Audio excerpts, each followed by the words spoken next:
Hi, this is Gray Phantom 1000, and this is going to be a update work in progress video that I'll be doing on my Hyaku Shiki model kit. One thing I was going to start with, the gold color I was trying to use for the color of the kit. I found this kind of really nice looking, really bright, shiny gold color.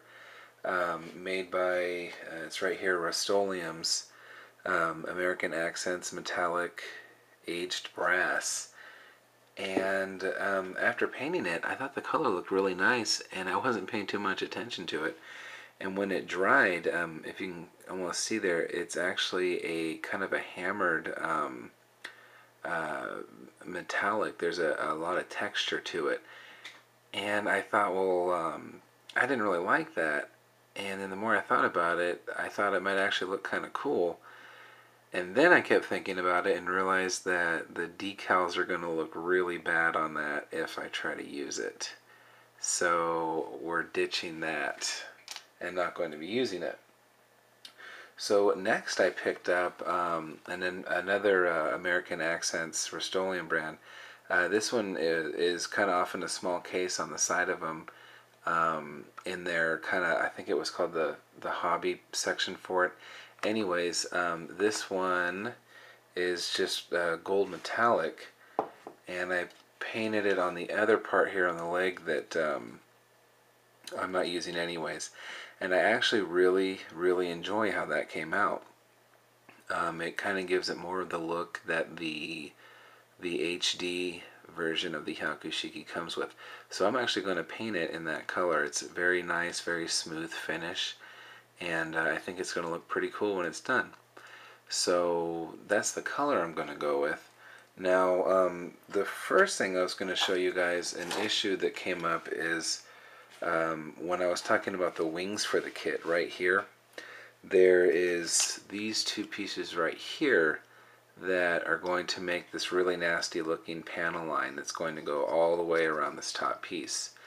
And I was trying to figure out the best way to get that panel line filled painted, but then I also didn't want to be able to look up in here and be able to see any kind of paint that or section of the kit that hadn't been painted.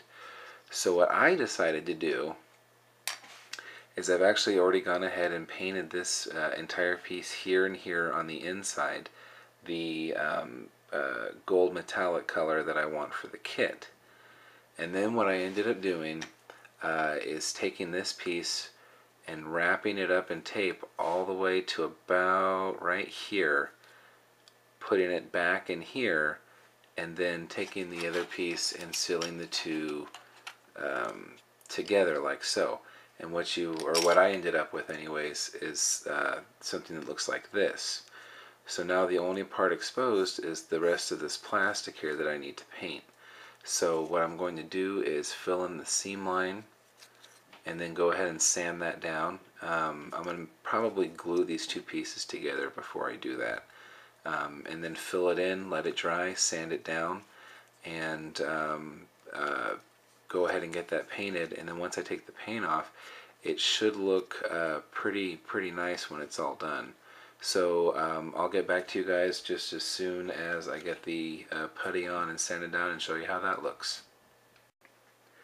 Okay, and here we are. I've got the putty on the wing. I got it glued together like I was saying I was going to do. So it's drying right now. I'm probably going to let it set all night like this, and then tomorrow morning I'll go ahead and sand it down, and then hit the wing with a primer coat and then a coat of the gold metallic, and then I'll take the all the tape off and I'll show you guys how the wing turns out. And I think the video that I post after this one will have the kit completed paint wise, and then I'll go over what colors I used for the rest of it, and final thoughts on it after that. So now let's go ahead and take a look at what it looks like sanded down. Alright, and here it is after I finally got them finished painted. I'm really actually happy with the color, the way the color's turning out on this kit. And as far as what the seam lines go right here on the back, I'm really pleased the way that came out. You can see a little bit right there, but nothing too bad. I'm actually pretty happy with the way so far it's coming out. Unfortunately though, right here on the front, you guys can see right here there's still a seam there and a partial seam there. And I think what was happening is when I was peeling the tape off of these pieces, as I was pulling it, it was kind of tweaking them, and ended up kind of prying this open a little bit. But I'm not going to lose too much sleep over that. This is the backpack that faces in this way, so I don't think you're going to see that part too much. So I'm okay with that. So anyways, I think that'll do it for this work in progress video. I'm going to get the rest of the kit painted, and then I'll do my final view on the Hyaku Shiki with it fully painted and my final thoughts. And so I really appreciate you guys watching, and I'll see you at the next video.